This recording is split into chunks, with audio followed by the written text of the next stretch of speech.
Well, hello, we're going to go ahead and get started. Hi, I'm Chris McKenna from Protect Young Eyes. Thank you so much for being with us. It's evening here in Michigan. We just had a storm roll through, so pretty dark out. Wherever you might be, I'm just thankful that we can spend this time learning about they're all important topics, right? But this one in particular, just because it impacts so many. So I'm joined tonight by my colleague, Doug Crawford. Doug is going to be hanging out in the Q&A for any questions that you might have. We had a lot of questions this afternoon at the 12:30 session with almost 100 people joining us and a lot of great questions about YouTube. And so if you have those, we have a smaller crowd tonight. And so you can ask as many questions as you want. Let's keep Doug busy there. And if anything comes to mind, just drop it in there. So tonight's topic is to rein in YouTube. We're going to do our very, very best. And so this is what we do. We help families, schools, and churches create safer digital places. This is one of the many things that we do in order to accomplish that mission. You can see at the bottom, how do we do those things? With free content. Our website is a great example of that, right? protectyoungeyes.com. You'll hear me reference that often, but also these webinars are a great free way in order to get as much helpful content to parents and grandparents and guardians and whoever it is that has young people. We want to get as much of it to you as possible. We also do custom presentations. We do those both live, and we're seeing some of that pick up again for the fall. In a normal year, we do hundreds of those, but obviously the pandemic stopped some of that for the end of this past school year, but we're seeing some of that pick up for the fall. But even if we can't be there live, we have custom presentations that we can put together on various topics that we'll do through a Zoom webinar like this. That can be 60, 90 minutes, 2 hours, whatever it might be. You can reach out to us if that's of interest to you. And then also excited to announce that we have an app that is going to be coming out this summer that is going to present an internet safety roadmap for each family, uniquely crafted in a way that I don't believe has ever been done before. And we're really excited about that. We'll tell you more about that at the end. So that's what we do. Some helps for Zoom. Down at the bottom, you can see where you can just simply chat. That's great. There's also a Q&A feature if you want to drop some questions in there. In the chat, if you want to let us know where you're from, say hello. We've had 24, I think last counted, 24 or 25 countries through the IP address. Zoom tells me what country has joined us. We've had 24 or 25 countries join us. And so if you're joining us from somewhere, wherever it might be, you can just say in the chat, hey, hello from Australia or hello from Michigan, wherever it might be. Just let us know. But you can also ask very specific questions in the Q&A, and Doug will do his best to answer those. At the end, you will get a link tomorrow that not only has a link to the PDF of this presentation, also a link to YouTube where you'll find a replay of this webinar, but also there is a certificate of completion that if that's of interest, you can print that off, put your name in there and turn that in if getting continuing education credit for these webinars is important to you. For some, that is if they're going through maybe an adoption or foster care process. We have been through 5 webinars so far. This is going to be season 1. We're going to take the month of July off. And then I think at least the plan right now is to spin these back up in August and getting ready for the school year. But you can see where we've been. All of these can be watched in our YouTube channel. There's a recording of those. All of the presentations that go along with them are also on the link that you'll get tomorrow. So if there's a topic here that you missed, no problem. Also, we want you to share those. And so as you visit our YouTube channel and you want to share one of the presentations with family and friends, please do that. Again, it's free. We want as many adults as possible, protecting as many young people as possible, because we're all better off if we're thinking and saying the same things online. So one of the topics that I guess just to remind us about is one that we covered at the very beginning of these webinars back in May, and that is the toxic trio. I bring it back up because at least here in the United States, we are exiting this virtual learning and into summertime, so to speak, which can sometimes mean that kids have more devices by themselves in different places. It's just keeping us aware of some of the environmental factors that can contribute to online temptation, and that's nighttime, bedrooms, and boredom. And from surveying kids and from talking to families, when these 3 things are present, these can sometimes lead to inappropriate online behavior. So I'm going to start with a poll question. This poll question has a purpose because how we control YouTube actually kind of depends on the operating system. So this will just help me get a little bit of an idea as to what our population has. I'm going to launch poll number 1 here. What brand of phone And if there's a third one, I don't have it up here. Sorry, I'm just going for the big ones here. What brand of phone, either iPhone or Android, do you have as an adult? Answer the one that you have as an adult, because maybe your kids have a different one, but as an adult, which one do you use? If you could let me know, that would be great. And we'll shut this down in 3, 2, 1. I'm going to go ahead and end that poll, share the results. No surprise, a lot of iPhone users out there, with about a quarter or so with Android. A little bit heavier towards iPhone than this afternoon, which I think was around 72%, but not surprising. When it comes to teenagers, that statistic is usually over 80%, and so we're right on with that. But that's one of the frustrating things about YouTube is, well, different platforms have different ways of controlling it. I wish it were not so.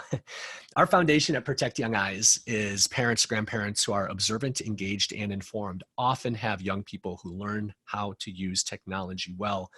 And those actions of being observant, engaged, and informed are so, so important on this specific topic of YouTube. We'll apply them in just a few minutes. This digital trust framework is also going to be very important, as it is with all of our topics, but particularly with YouTube, right? We want to be doing the hard work in the middle, where we're modeling, copying, they're copying us, right?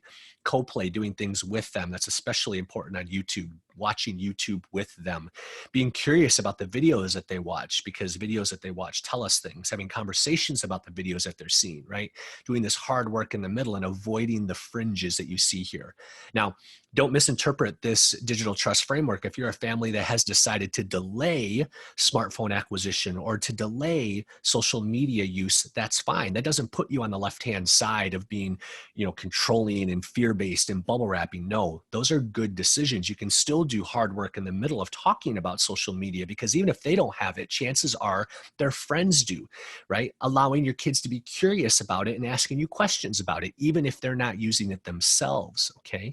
Chances are maybe you're using it and they're not. So show them how social media works on your phone. That's some of that, doing it with them. So you can still do hard work in the middle, even if you've decided to postpone some of those technology milestones. I just want to make sure that that's clear to everybody. So let's go ahead and rein in YouTube, or at least do our best. Now, if you've watched these webinars in the past, you know that I'm a numbers guy, I'm a CPA, and so numbers help me make sense of things. This number is mind-blowing, okay? 2 billion monthly average users. That is YouTube. And so when you compare YouTube to all of the other popular platforms, and we've spoken about TikTok and Snapchat, you can add up almost all 3 of these and you get to YouTube. Like, just let that graph right there sink in for just a minute. It is king or queen or whatever your preference is. It is top of the heap in terms of usage. That there are over 300 hours of YouTube content uploaded every minute of every single day. There is a massive amount of information that is being shared on YouTube. Some other random facts about YouTube: the site youtube.com was activated in February of 2005. Don't we all wish we had a time machine and can go back and grab that URL? Because just a year later, it was purchased by Google for $1.65 billion. Now, that seems like a lot of money. It is a lot of money. That's a pretty savvy investment, because now 14 years later, by estimates, YouTube by itself in the Google family is worth about $90+ billion. So I'd say that was a pretty sound investment back in 2006. It's the second largest search engine on the web behind Google. Let that one sink in, right? We as adults say, oh, go Google that. Kids don't Google things. Kids YouTube things. They want to watch how it works. It's very influential. Their CEO, Susan Woznicki, she is in charge, and she's been in charge since 2014. She is a force when it comes to leadership. Very influential. She was early on in Google. She was Google's 16th employee back in the 1990s, was a part of the acquisition in 2006, and has been leading YouTube now since 2014. And she just comes from a fascinating family. If you study their family, Her mother is extremely astute and does presentations now to talk about raising her 3 daughters. Her father was a Stanford PhD professor. Her sister is the CEO of 23andMe, and by herself is worth 600 and some million dollars all by herself. Her other sister is a PhD professor. So it's a pretty successful family when you look at what they've accomplished. The #1 YouTube star in terms of revenue every year is a young kid named Ryan. Ryan opens toys and does all kinds of fun things. And last year he made just over $24 million. Not bad for an elementary schooler.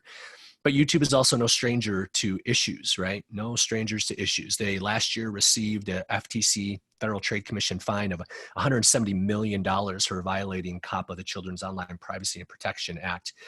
And when you look at their recent history, it's easy to tell that they could be doing so much more to protect kids. This was a very insightful, and it created a lot of noise leading up to the FTC indictment, that YouTube's digital playground provides an open gate for pedophiles. In other words, the comments on videos that kids were uploading of themselves, random things that kids were doing, young girls playing in a pool outside, whatever it was, the comments in those videos was becoming networking for pedophiles. And as pedophiles were watching these videos, then YouTube's own algorithm was recommending more videos of young kids to these pedophiles. And so YouTube's own system just kept feeding the problem over and over and over again. And this particular article, if you wanted to read it, is heartbreaking.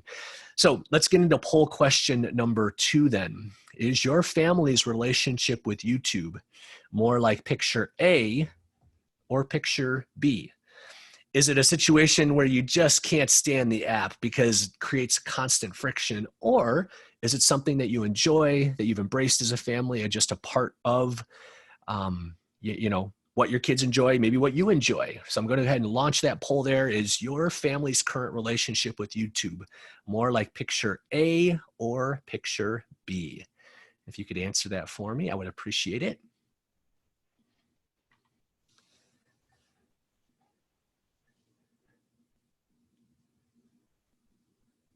All right, we'll shut down the poll in 3, 2, 1. Let's end the poll. Share the results. So 56% is picture B, enjoying YouTube together. 44%, a little bit like the mom on the left there screaming. That's actually different this afternoon. It was more like 70-30 or so, in terms of 70% were more like picture B, that enjoying YouTube together. And so it looks like we'll have a lot to talk about, which is good. I'll stop the share there and let's keep going. Now, Doug and I and the rest of the Protect Young Eyes presentation team have spoken to thousands of families, and a lot of them have questions about YouTube. And we ourselves have 8 kids between us, and so ranging from ages 2 all the way up into the 20s. And so we have kids who consume a lot of YouTube, and so we're very experienced with it. But here are some things that we believe. Number 1, we say this in our presentations: I swear that no one at Google has children. Everything they build makes my life more difficult as a parent. And the evidence of that is in YouTube, because it's difficult to control. Every platform, whether you watch it through an iPhone or an Android or the app or youtube.com or through a Chromebook, it's different on every one. I wish there was a one size fits all. I wish they made it easier for parents. So that's why we make that statement. Here's another truth about YouTube, is that YouTube doesn't care about your kids. I know this one's kind of harsh. I just want to say it though. YouTube doesn't care about your kids. There's nothing in their history that proves that they care about the safety and protection of kids. 0. It took the FTC looking at 10 years of abuse for them to finally do something. And this is an unfortunate common pattern in technology, where they are reactive. They know they have safeguards in place that were put in place back in the 90s to encourage innovation, that they have no incentive to protect kids unless forced to by force of law. And YouTube is proving that to be true. I wish it wasn't.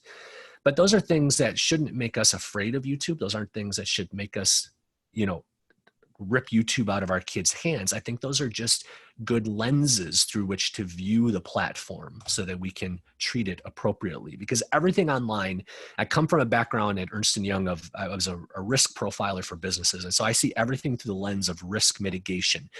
It's not that we prevent all risk, but we mitigate as much risk as possible and sometimes prevent it, but we can't prevent all of it. And that's true on YouTube. And so when it comes to my own kids, I'm looking for what are the things that I can do to mitigate as much of the risk as possible, because whether it's through classroom requirements or other things that they enjoy, like watching Dude Perfect videos, right? There are good uses of YouTube, but what are ways that I can create a YouTube experience that mitigates enough risk that I'm not doing them great harm? And so some of that comes back to the digital trust framework before we get into some other technical solutions. I alluded to some of these things before, where we need to be sitting down and doing YouTube with our kids, watching it with them, understanding what are the videos that they like, being curious about them, also having open and honest conversations about them. And when it comes to carrying control, we'll talk about some parental controls that we can put in place, but carrying control brings in that element of talking to our kids about what they like, and then saying to them, hey, I've noticed you've watched YouTube a lot recently. Are there some ways that we can control that better together? You know, what do you think some of those rules should be? Inviting them into that conversation. Another thing that I would offer to adults about YouTube is that, I used to say in working in ministry, I did that for a little while, that if you want to know what's important to an adult, study where adults spend their time and where they spend their money. And by doing that, you often will figure out what is important to that adult. When it comes to kids, I would say that you have to look at where they click and why they click there, tap there. By doing those things, you understand what's important to a kid. And I think looking at a child's YouTube video watch history is a fascinating insight into their heart, into their questions, into their curiosities, into their insecurities. And so I actually enjoy with my 15-year-old daughter using her YouTube search history. And she knows, we look at that, right, to ask her certain questions then about things she's wondering about, things that she likes, okay? But that's to be something that she buys into also, otherwise it can just look like spying. So that's some of that hard work in the middle, okay? So let's talk about some of those practical, technical solutions here. We can only cover them at a very, very high level, but we're gonna jump into a couple of them here. So let's talk about YouTube Kids, restricted mode, family link, clean browsing, and then also the Griffin router. First, YouTube Kids. I'm going to stop my share for just a minute so I can share my screen here so I can show you online here. So I want to show you YouTube Kids. First, before I do that, just remember I'm a numbers guy. Here's a fascinating website. If you want a little bit of insight into YouTube, here's a website called Internet Live Stats, and it shows you things that happen in 1 second. So I'm just going to click on YouTube. It tells you, and you can see this ticker up at the top, it's constantly ticking, that 84,000, right, 429 YouTube videos are viewed every second. And this is constantly counting those things. Sorry, a nerd out moment there for just a minute. Let's get back to YouTube Kids, okay? YouTubekids.com is a website, but it's also an app that is, according to YouTube and according to our own testing, cleaner than regular YouTube. Now, is YouTube Kids totally angelic? No, there is still stuff on YouTube Kids because it is according to Google's definition of what is appropriate for up to a 12-year-old, which may or may not align with what you think is appropriate for age 12. But you can set up an account here online, answer questions as if you're a kid or a parent setting it up, and then they can watch videos in certain channels. It's better than regular YouTube. You can also create just an approved list. Let's say you have a young child who's using YouTube.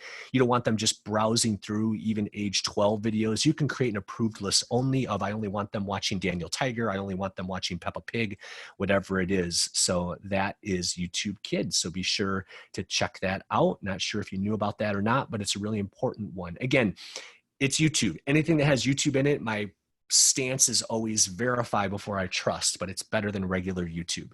Restricted mode. Now, whether you're in the app or you're in youtube.com, restricted mode does clean up regular YouTube so that it excludes a lot of the truly explicit content that's out there. Again, is it perfect? No. But my position and our position at Protect Young Eyes is that no kid under high school should be using YouTube that isn't in restricted mode, okay?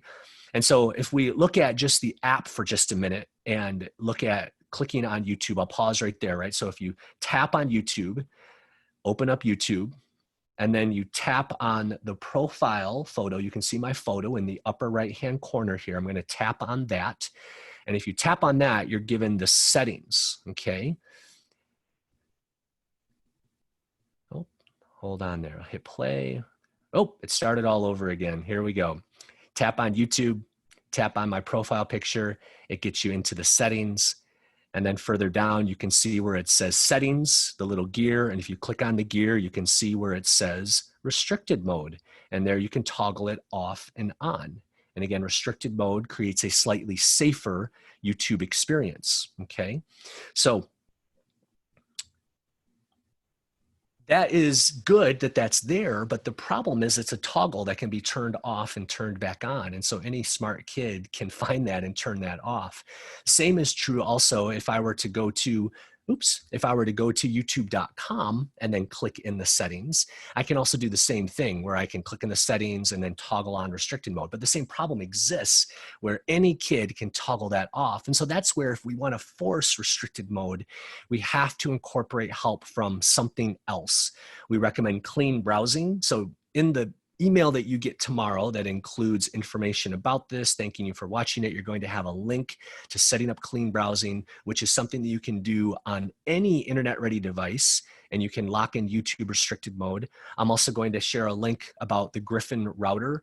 Griffin is what we use in our own home. If you can see me in video, this is the Griffin router. It's a little cube, right, that is our Wi-Fi signal, and through Griffin, I can force any device that's connected to the Wi-Fi in our home to use restricted mode. So those are a couple of things that we recommend. Some families have Circle.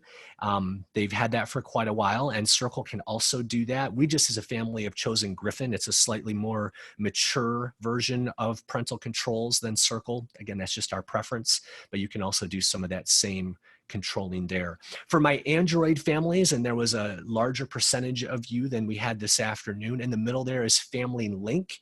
Family Link is free, and you can let's say your child has a tablet, a Samsung tablet or a Samsung phone or some other Android device, you can log into that device with a Family Link Gmail account that you can create, and that will allow you to force restricted mode for all YouTube browsing. Now, Family Link is good, but it also has its quirks, especially on Chromebooks. This is one of those where I swear nobody at Google has actually practiced it with their own children, because Family Link on Chromebooks is really difficult. But again, if you're an Android family, you will get a link to setting up Family Link, if that's important to you, in the email that you'll receive tomorrow. Also, clean browsing, I've mentioned that. That's a way to lock in restricted mode. And then I've also pointed out the Griffin router there. I'm going to stop my share for just a minute and go back to the internet for just a moment and show you here through my browser. So if you were to go to, this is protectyoungeyes.com, right? And if you click into the apps, you'll see down at the very bottom, this is our grid of apps that we've profiled, adding to them all the time, adding 2 more tonight, as a matter of fact. You'll see YouTube and YouTube Kids, where if you were to click into these, you'll see our review of YouTube Kids, how to set up some of the parental controls with the screens here and so forth. If I go back then to YouTube and click into it, some of the things that we've talked about here in terms of setting up restricted mode and parental controls is explained all over in this blog post. Again, these are all things that will be in the email that you get tomorrow. The other thing that I want to show you is in the resources. I referred to the Griffin router. Griffin, again, is our featured resource. It's the router of choice that you can click on here. This part of the website includes other parental controls if you're of interest. Some families are using Bark for some of their older children. Bark parental controls monitors social media well. On Android devices, it also does monitor YouTube really well. It can go through search history, channels that they watch. It has a little bit of that, not as much on iOS. Everything is more limited on iOS, but Bark can also give you some insight into how kids are using YouTube. So again, those are links to some things that are going to be included in the email that you get tomorrow that can help you if you want to take a deeper dive into any of those places. Again, YouTube Kids for controlling content, restricted mode for controlling content, Family Link, which can help with not only content, but also screen time limits for the device, clean browsing again, and then Griffin can control content and also screen time on our device. There's a toggle where I can just simply turn the internet off whenever I want, if that's something that I want to do. So I'm going to go ahead and keep going then. Poll question number 3. Now, friends, I understand that this was a super high flyover. There is so much that we could dive into with YouTube. It depends on the device that you have. It depends on the age and stage of your kids. It depends on your own family, what you're comfortable with, what you're not. all I want to do tonight is act like a compass to point towards a couple of places where you can go, okay, this is my family. Chris pointed this way. I'm going to go there a little bit deeper. That's what some of the links will point toward tomorrow. So what I'm going to do is I'm going to go ahead and launch poll number 3. Do you feel slightly more confident that you'll be able to rein in YouTube this summer? Go ahead and let me know, yes or no, what you think about that. I think this afternoon we were about 90-10, right? 90% thought that they were going to feel more comfortable. About 10% felt that they weren't going to feel more comfortable. I'll go ahead and shut that poll down in 5, 4, 3, 2, 1. I'm going to end the poll. So our results tonight are more about 80-20. Okay, so about 20% of you still have some concerns about YouTube this summer. And so what I would offer is if there's more information on something that we haven't covered, please reply to the email and somebody from the team, Doug, Michelle, myself, will respond back to you with as much information as we can offer because it is such an influential platform. We at Protect Young Eyes are constantly fighting for families.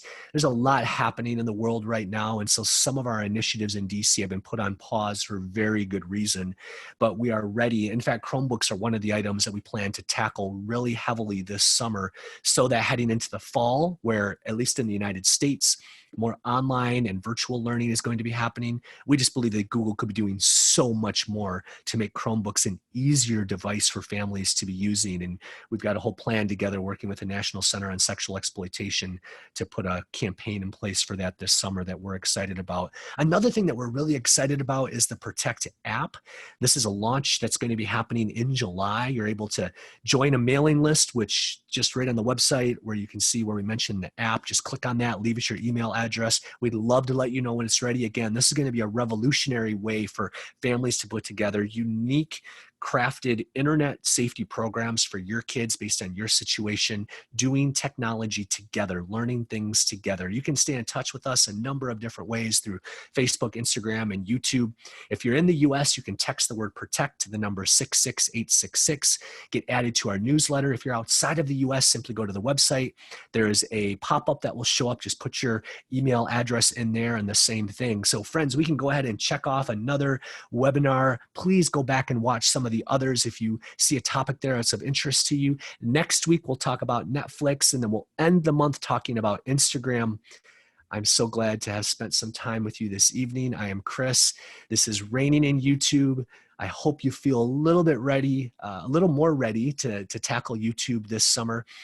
I see a lot of questions in the Q&A that I'm going to spend just a few minutes helping Doug clear out here for just a few moments. If this was helpful, please share it with your friends so that we can end the month strong with high attendance. But for everybody else who wants to go ahead and sign off now, have a great evening. If we haven't answered your question yet, just wait for a couple minutes here. We'll get to them as soon as we can. Take care.